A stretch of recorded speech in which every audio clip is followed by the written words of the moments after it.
Hello, everyone. Welcome back to the podcast. I'm your host, Angel Love, here with your AEW Double or Nothing 2021 pay-per-view review. Was a fun pay-per-view last night in Daly's Place with a full capacity crowd.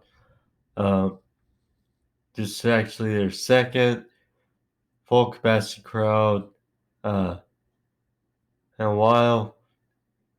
For those who probably didn't see because it wasn't much on Friday, they had Dynamite with a full crowd in Daly's Place, but here is when the money was worth because the Inner Circle says, of course, they win in a wild and fun same Stampede 2 against the Pinnacle.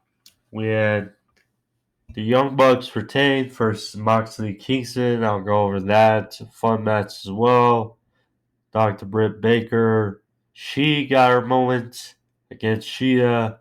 Go over all that, as well as the world title match between Kenny Omega, Orange Cassidy, and Pac.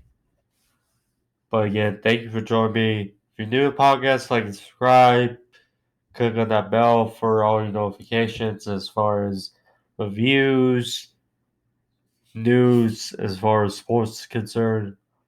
All in all, thank you, and let's get into the review for the pay-per-view, shall we? So, the show started off with a fun open. This was a good open. Hangman on Page versus Brian Cage in a rage, as JR said. This is a good open. I mean, obviously, this was a rematch from a few weeks ago.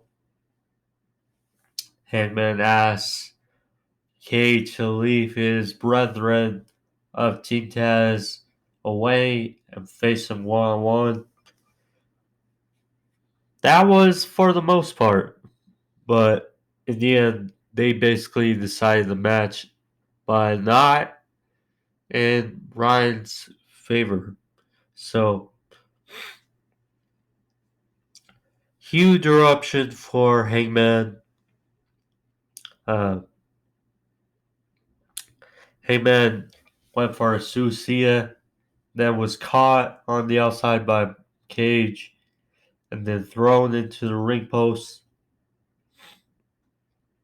Excuse me.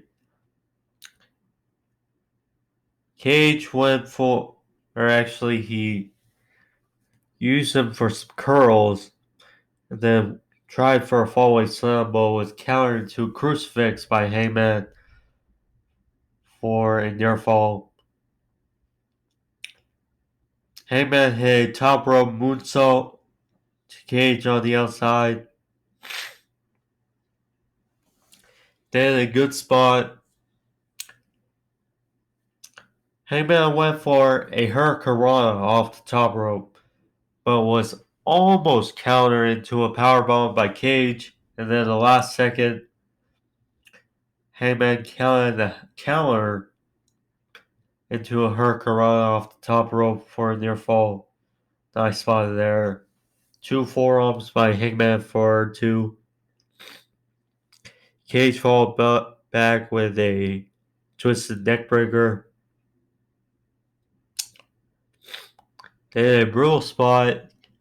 Cage landed a superplex from the outside to Hangman to the ramp, which both had to be feeling that. Then Cage landed a second rope F5 for their fall. Then Cage went for his own buckshot lariat, was countered to an F5 of Hangman's.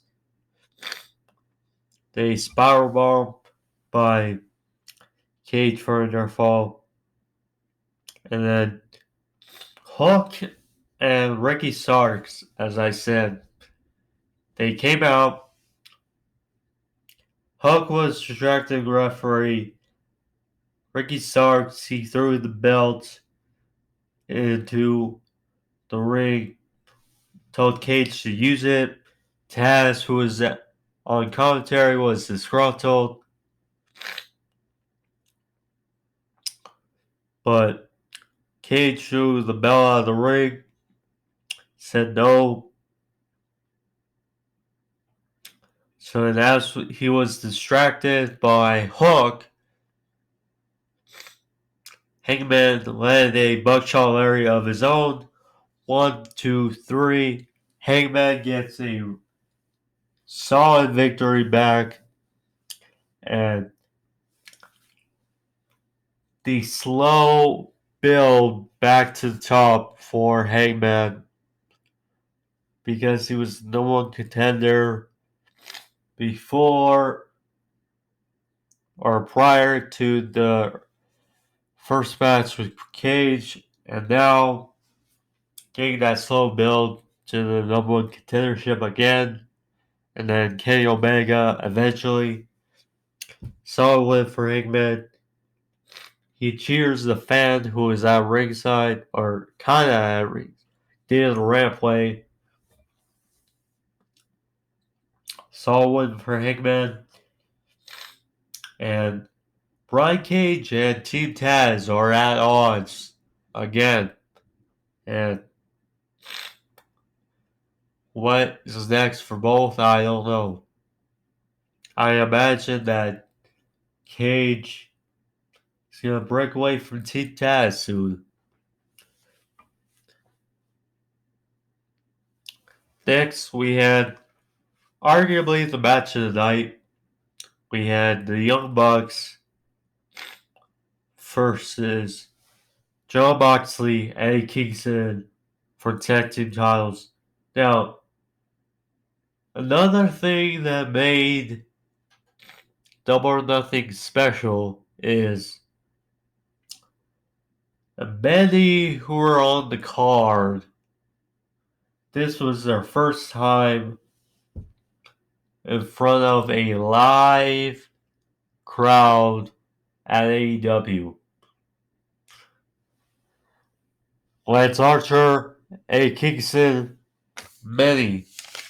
This was their first time in front of a live crowd, and John Moxley and Eddie Kingston had a roar of applause and reception in their entrance.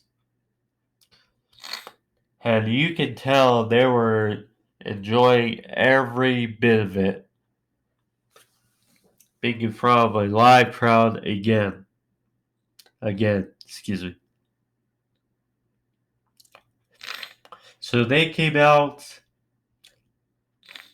Then the Young Bucks came out, and the streamers, as they were doing their pose in the ring, after they were blinded by the streamers, they were jumped by A. Kingston and John Moxley. And then a good portion of this match at first was fighting on the outside. The bell didn't ring yet, but eventually they got to the ring, and Moxley, he was being up on for most of the match. So then back and forth, Kingston came in, landed an Explorer on the Bucks, and then hot tag to Moxley. He landed 2 pile drivers for a near fall. There was a double DT by Moxley.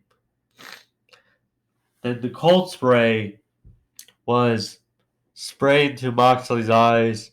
Then the can off of Moxley for a near fall. The Bucks then hit a Meltzer driver on Mox on the rampway. And then a assisted senton by Nick Jackson for a near fall. Then hit the hot tag to Kingston. He was on House on Fire. And the Bucks, they followed up with a sliced bread, running knee strike for 2. Then another tag to Mox. Then a good spot. Moxley had a rear naked choke on Matt Jackson in the middle of the ring. Kingston was attending to Nick, who was on the top rope. He was kicked away, and then Matt Jackson escaped, and Nick Jackson hit a beautiful 450 splash on Moxley for a near fall. Then with the Diors that they stole from the Bucks, they hit a doomsday device with the Diors to the face. That was Moxley and Kingston for a close 2 count. After Moxley was beat up again, he had a paradigm shift for almost the tag titles, but not to be. And then Moxley, well, also part of the match was he was busted up for most of the match. Was a super kick party on Mox for a close 2. And finally, the Bucks hit the BT trigger on Mox for the win. They retain. I think the majority coming in this match thought Moxley and Kingston were going to walk away with the tag titles, but I'm curious what this means next for basically who is going to take the titles off the Bucks, considering what they're doing with the Forbidden Door coming soon. But all in all, really fun match. Really fun match. So next they had the Casino Battle Royal. So rules, of course, all 4 suits would come out at a different period of time. Then 5 members of each suit would come out. And then eventually the Joker, who, interesting surprise, but Leo Rush, the former Cruiserweight champion, the former manager of Bobby Lashley, is now all elite.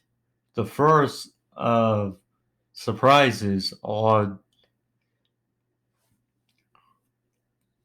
last night's pay-per-view.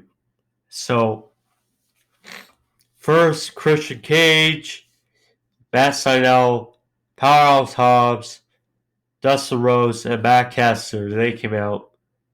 Caster, he laid out a fun rap on Christian Cage. Said something to do with Edge. Then said something about Dustin, and he was dropped. So Sydal was eliminated by, I believe, by Caster. Then Caster was eliminated by 10, or excuse me, Caster was eliminated by Christian. My notes are kind of junctured. So the next two came out 10, Matt Hardy, Isaiah Cassidy, Dick Camarado. They were all next.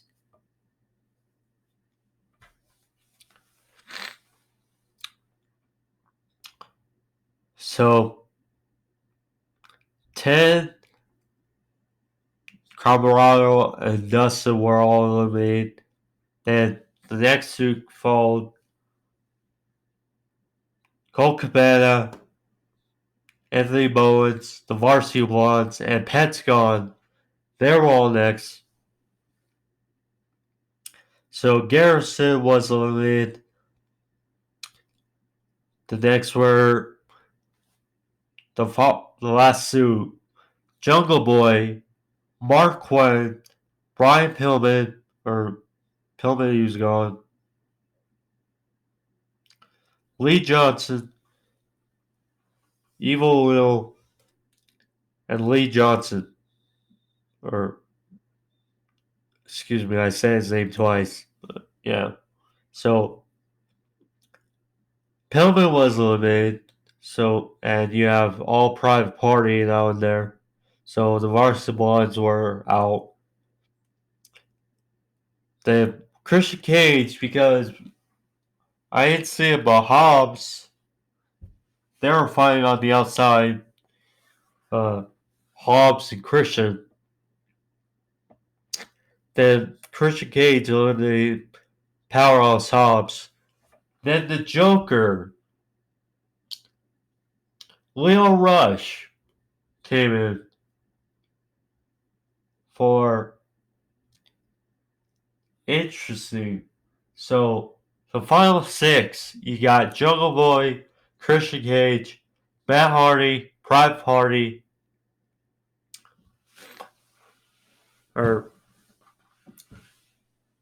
and Leo Rush. So he came out. He was eliminated by Matt Hardy after some good offense. And he'll definitely add, I think, to the TNT title picture. Really interesting to see where he fits on AEW. So then Private Party, they were eliminated, leaving Christian Cage, Matt Hardy, and Jungle Boy. Then Matt Hardy tried to recruit Christian Cage due to their history. And then Christian Cage eliminated Matt Hardy, leaving it down to Christian Cage and Jungle Boy. So they had a good exchange. Jungle Boy with good spot. He was thrown into the ring post on the apron, but he maneuvered around to escape elimination. And then lastly, eliminated Christian Cage for the win, Jungle Boy. And I mean, a little surprising, but at the same time not, because at first you think, okay, Christian Cage is going to win this because of how it's being booked. Well, then Christian Cage is being fast-tracked to the AEW title. And that would be kind of detrimental to his face run. So it's like, okay, Christian, he loses this match, and it's like a speed bump. Not yet for Christian. So then Jungle Boy, who, I mean, now with a live crowd, now is just really good. So he gets a title shot at the AEW World title. So very good for Jungle Boy. Afterward, Christian Cage gave his seal of approval to Jungle Boy, Marco's son, and Luchasaurus. Well, kind of surprised wasn't in this match. Luchasaurus. They congratulated Jungle Boys. Good moment. This is where the pay-per-view kind of sunk a little bit. Kind of took a dip. Next, we had Anthony Ogogo versus Cody Rhodes. Now, we had 3 fun matches to start, and this is kind of the cool down period, as I said. So, Anthony Ogogo versus Cody Rhodes. I mean, this build of the match was pretty much hyperbole and overblown. Considering how short of a build it was. But now, I will say, because I know many, including me, were harping on Ogogo leading up to this match his in-ring ability. He did show some stuff. He did show improvement. But this match, all in all, did not need to be on this pay-per-view. So, Anthony Ogogo and Cody Rhodes came out. Thankfully, Cody Rhodes is back to his old theme music, not the Snoop Dogg mashup kind of remix of his theme, which I'm very glad. I'm sure many are. So, getting into match, Ogogo, he landed a Olympic slam on Cody. And then a beautiful big lariat for a near fall. He landed a frog slash, which a so-so frog slash, but nonetheless he landed it for a 2 count. Landed a gun wrench, facebuster, press. Cody won with a vertebreaker, which was probably the weirdest looking vertebreaker I've seen ever. The reason, now I get it, it's a dangerous move. If it lands wrong, but with the guy very inexperienced and Ogogo, he tried the best he could to protect Ogogo. It's just, this match didn't need to be here. Now, Cody had his interaction with the fans after. I mean, Cody's theme music is great, which makes for a great entrance. This match just, again, as I go into it, this match did not need to be here, but it wasn't as bad as I thought it was going to be.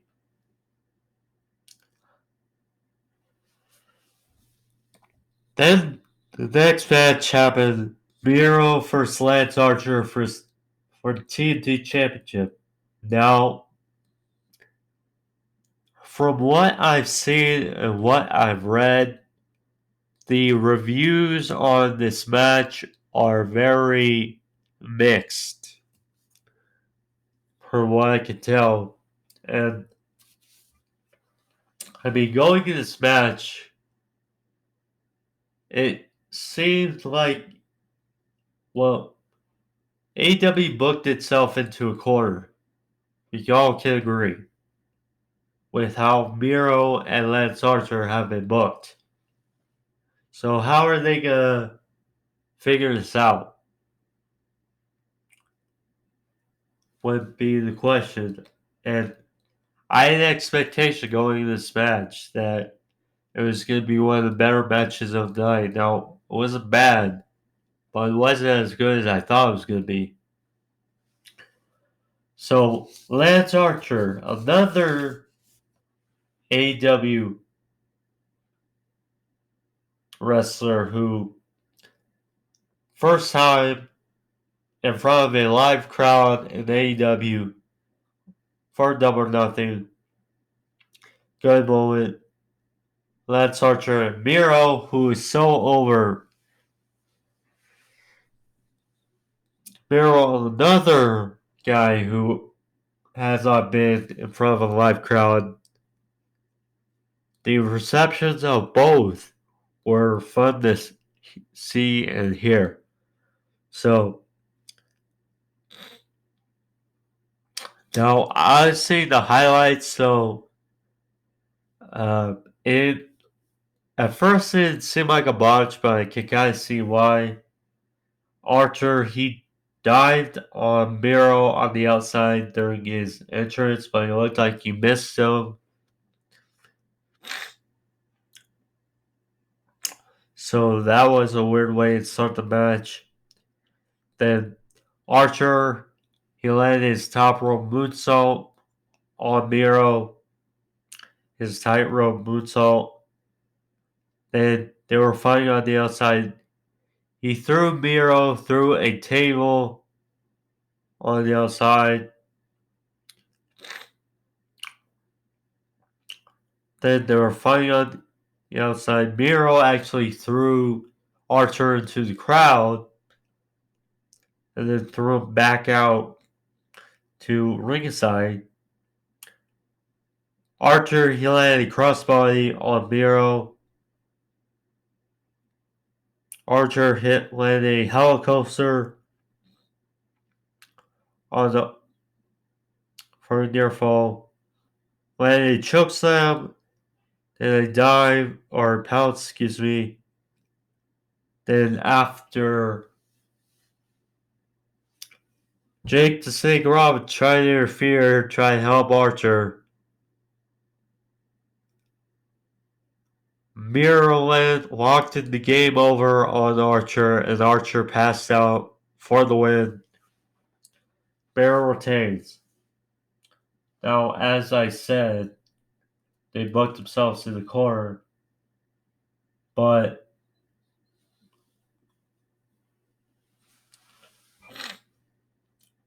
I'm just really annoyed. I would say really annoyed at how Archer, I mean, when he came in last year, he was booked like a beast.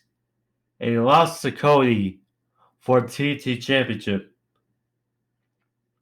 Then he lost to John Moxley for the AEW World Championship.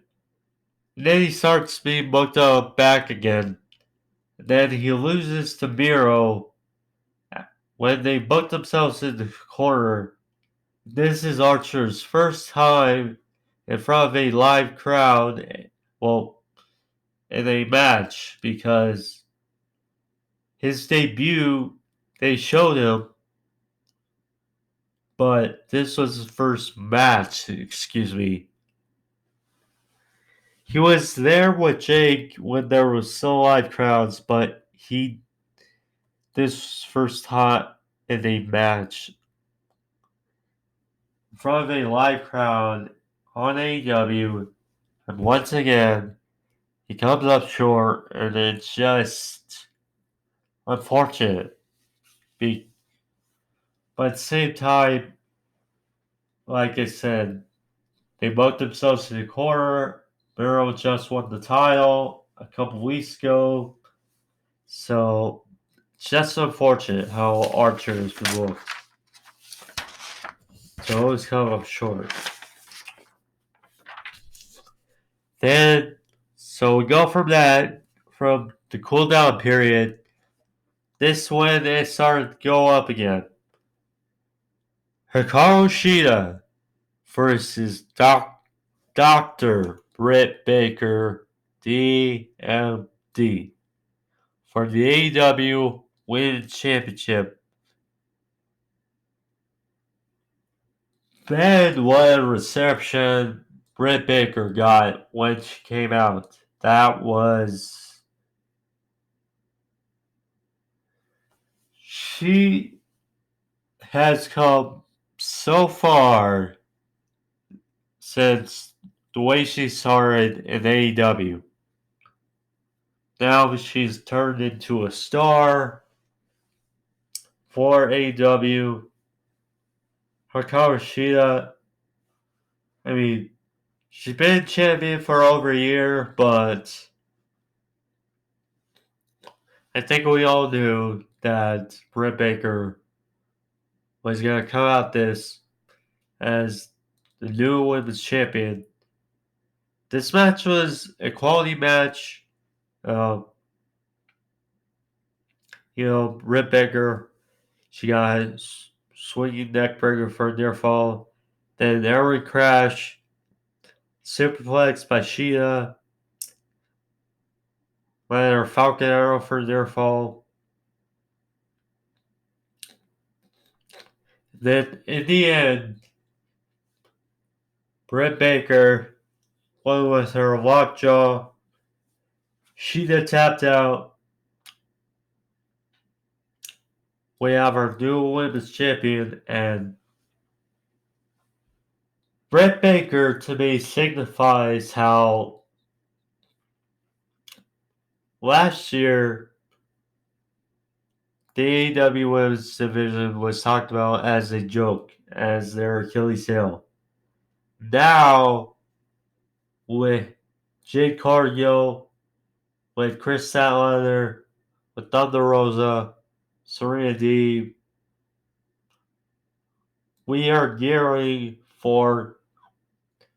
This just signifies that the AEW Women's Division, no offense to Shida, but it's now in a better place. It's now moving in a better direction, or it has been, but now it's moving in a better direction. And good moment for Britt Baker. Tony Schiavone, she got congratulated by Tony with a hug at the stage area. I know somewhere, I'm not sure if he was there, but Adam Cole, I'm sure wherever he was, had a big smile on his face, probably got teary-eyed, seeing his Bay as the new women's champion. Again, good for Britt Baker. She can now have a quality title run, lead the women's division, and eventually her and Chris Statlander will be gearing towards a collision course. So, good for DMD. The Britt Baker era is here. So then we had Ethan Page and Scorpio Sky versus Darby Allin and Sting. This was Sting's first live match in front of a crowd in over 6 years. And boy, did Sting look good. He did not disappoint. The funny thing also, Ethan Page, another guy who this is the first time in front of a live AEW crowd. So, good for him. Sting came out to a good reception as well as Darby. This good match for was Darby and Sting took it to Sky and Page. Then what was the best moment? Well, actually, first, Scorpio Sky landed a suplex on Sting on the stage area, the ramp.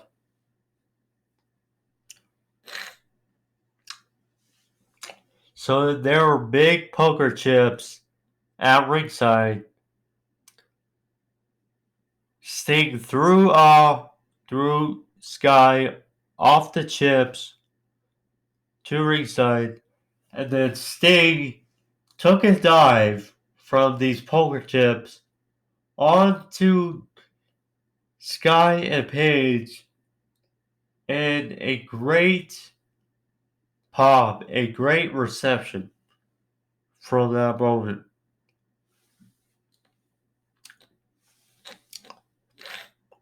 So the majority of this match was Darby being beat up, as you figured. Hot tag Sting. Darby, he was actually launched into the crowd by Page, but Darby came in at 9.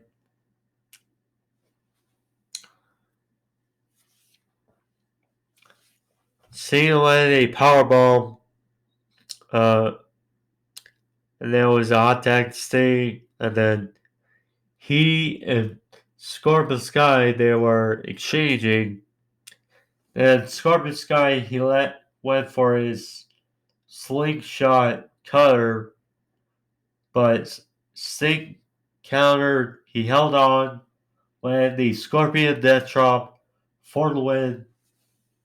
Fun. Sting, as I mentioned, he did not look out of shape. He looked bad. Good win for him and Darby. It was a fun match, I will say that, for what it was. For the length they went. Excuse me. Then we had the world title match. Kenny Omega versus Pac versus Orange Cassidy for the AEW World Championship.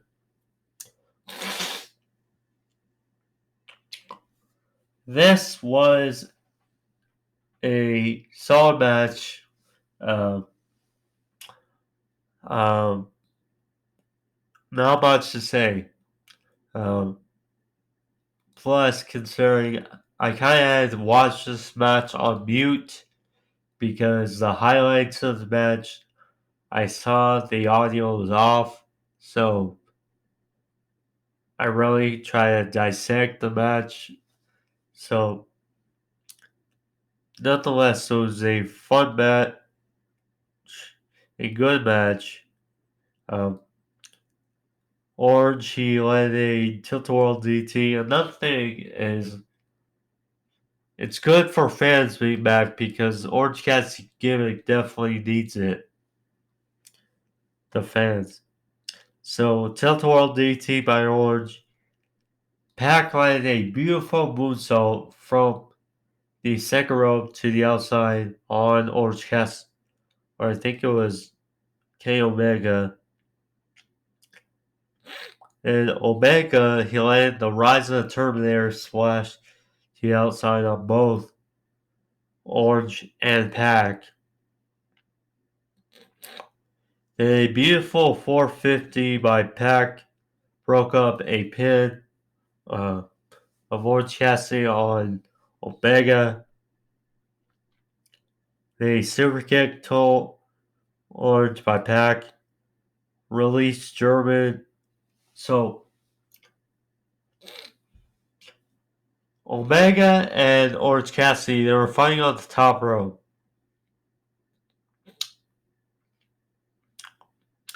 The beautiful spot by Pac. He ran up to the top rope, landed a beautiful release German suplex to Omega off the top rope. brutal spot. Then Orange Cassidy landed a splash or a dive on the Pack on the outside. Or, excuse me, USA Senton. I know it's confusing me. And Omega back in the ring landed a Tiger Driver 98 on Orange. Pack delivered a beautiful brainbuster on Orange for 2 count. Then a superplex for near fall.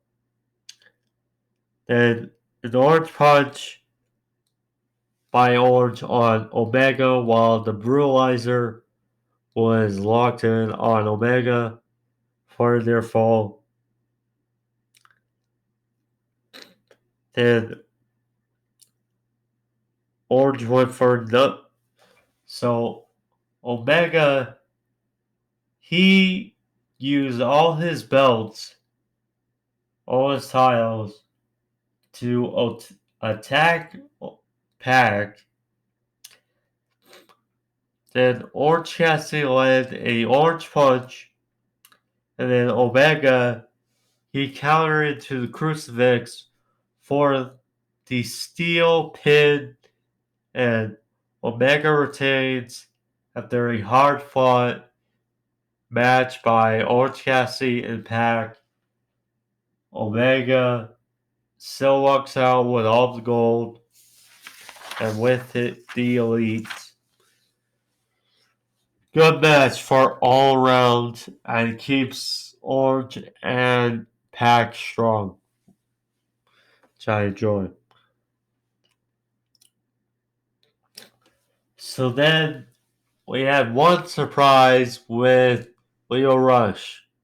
The next surprise, Mark Henry. Mark Henry, the world's strongest man, is now all elite. He will be an analyst for AEW Rampage. AEW's new show that they will be debuting on Fridays starting August 13th. So, really interesting news for AEW. Then we get to the main event of the evening. Stampede Part 2. The Pinnacle versus the Inner Circle. Now, it was curious how they were going to follow up from last year, because the Elite and the Inner Circle did pretty much all they could.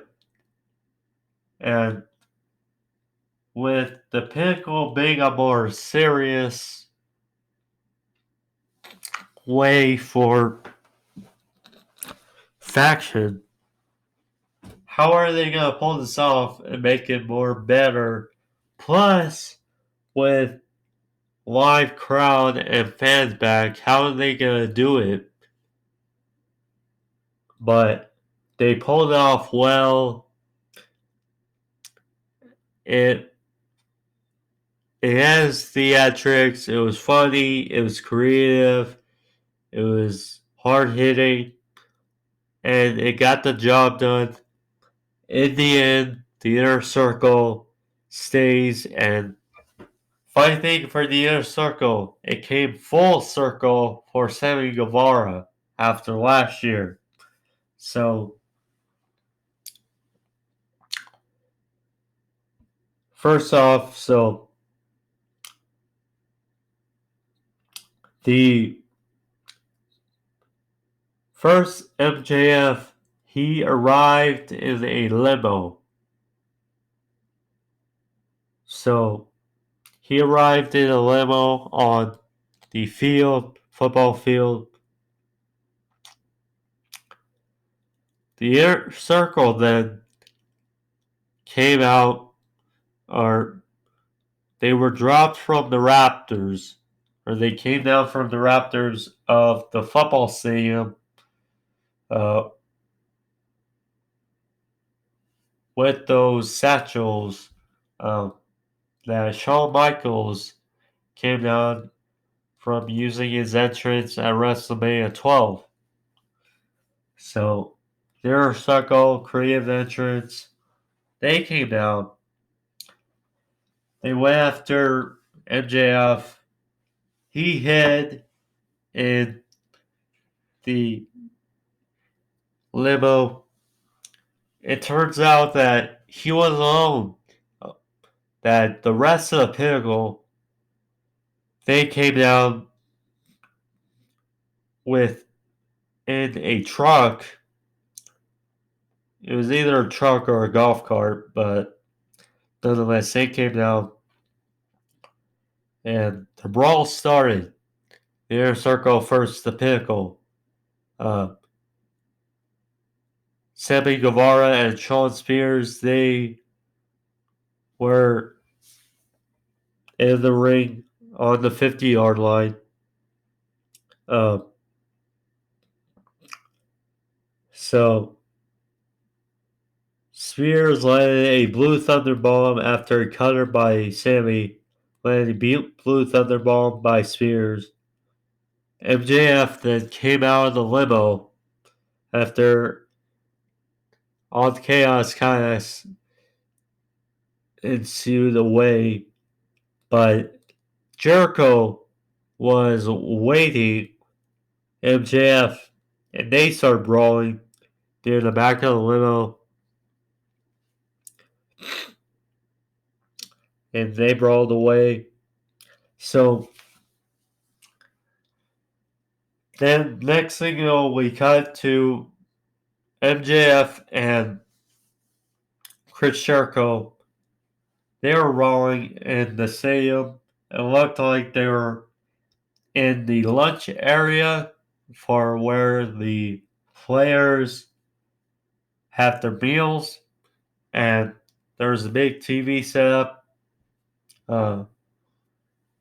That and for the coaches.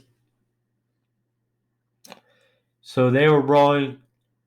They actually brawled into Urban Meyer's room. Urban Meyer and the assistant coach's room. They had some footballs, and they threw some footballs to Jericho, which he threw them to MJF. Urban Meyer gave him a laptop in which he used that to attack MJF. And then they brawled into the film room. So that was cool spots. And then MJF was driven into a table. So there was that. Then they cut to Wardlow and Hager. They looked like they were brawling into the equipment room area, basement kind of the stadium for the team, for the Jaguars team, and the freezer area. So they actually were in a freezer and they tried to jab each other with icicles. So there was that. Then they cut to Sammy and Shawn Spears, and they were fighting in like the loading dock area of the stadium.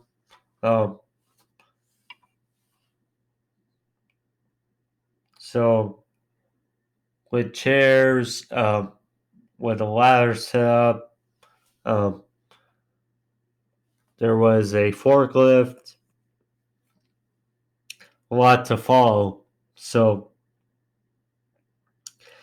Spears, or wait, excuse me. So they were in a room of chairs as Spears was waiting for Guevara, and then they brawled into the loan dock area. Spears was being choked out by Guevara, and then Guevara, after he was knocked out by Spears, he was handcuffed to his station. So there was that. Then Santana Ortiz, they were looking for FTR.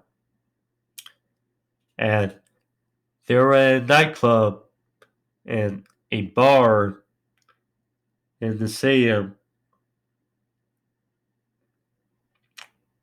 So they were brawling. It was funny. So Santana Ortiz, they took out some guys that were sitting around drinking. There was a DJ. There was a little table set up. So Tully Blanchard, he was setting up drinks, and they all cheers, took a drink. Conan,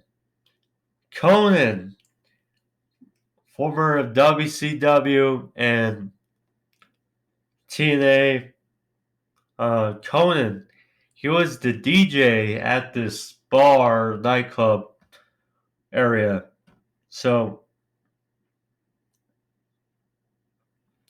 and then Santana Ortiz, FTR, they brawled into, two of them brawled into an elevator, which kind of took off, I believe, Cash Wheeler and the FTR. And then they cut back to Wardlow and Hager. They were fighting on a top of a golf cart, and there were some wooden planks set up. And then Hager chokeslammed Wardlow off the golf cart through these wooden planks, which took out Wardlow.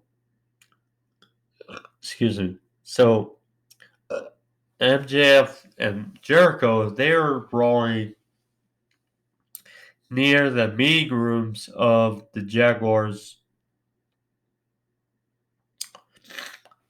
And another funny moment. So MJF took a swing at Jericho, missed him, and there was a visual setup of Shad Khan, Tony Khan's father, the owner of the Jaguars. So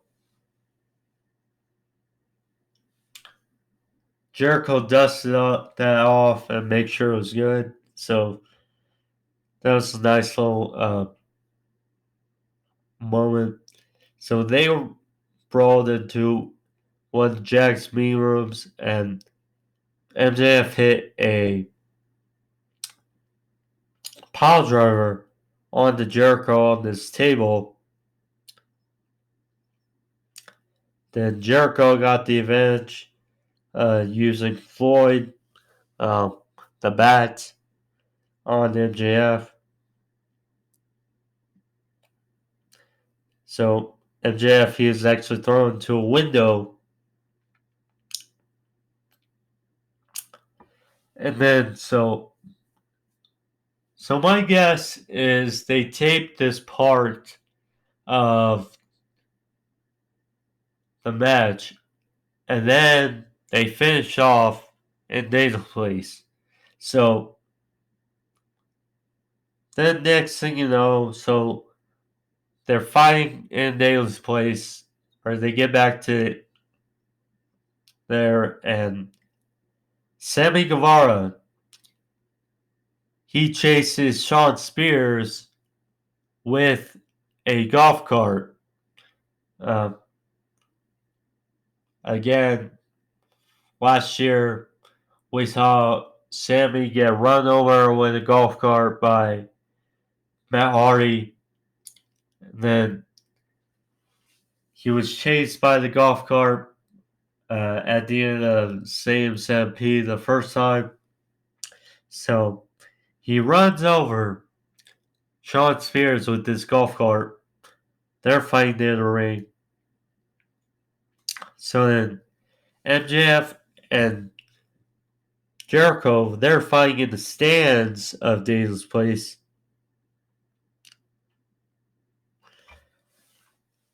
So Jericho, he power bombs MJF through this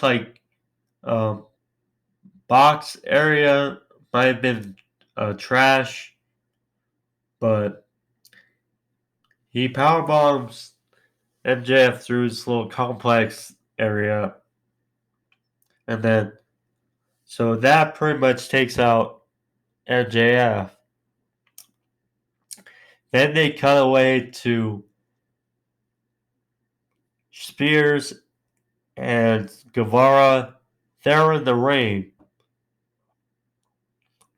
And then Spears lands a beautiful chair shot to Guevara. Or I should say, ugly chair shot on Guevara. I'm like, okay. Oh, geez, this is it. The inner circle's done.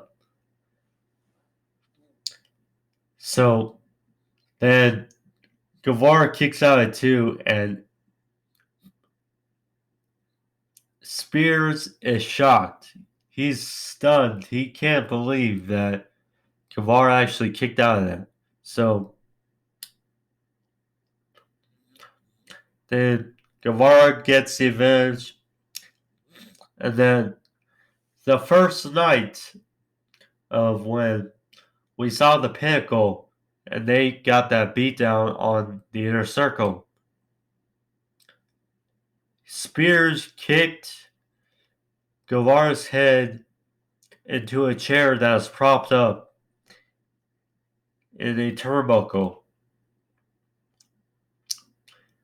And then collect justice as Guevara does the same thing to Shawn Spears. And then Guevara lands a beautiful 630 on Shawn Spears for the win, and thus the inner circle is still together, and as I noted, comes full circle for Sammy Guevara. Last year, he took the fall for the inner circle, losing to the Elite. This time, Sammy Guevara is the reason the inner circle is still together. Then the rest of the inner circle came down to embrace with Sammy in the ring. They do their middle finger pose. Fireworks goes off. They sing Judas in the crowd. Just a great moment. Great way to end one of the best pay-per-views, if not the best pay-per-view AEW has done so far. So good for AEW. Good for the circle. All in all, was a fun pay-per-view. I mean, besides Agogo and Cody and Miro and Lance Archer, that was a fun pay-per-view and everything you could ask for. So, and I'm so glad the fans are back for a pay-per-view. So glad. They really added to Double or Nothing last night. So, tip the cap for the fans, for AEW. For the next month, it's going to be in Daniel's Place with fans. But after next month of June, July, they're going to be touring again. So good for AEW. And successful Double Nothing. Alright, so that was the episode for you guys. Thank you all for joining me. I had fun today. I hope you guys enjoyed this as well. Thank you. Like and subscribe. Thank you. See you tomorrow for sports overview topics. Thank you. Peace. Be safe. Love you all.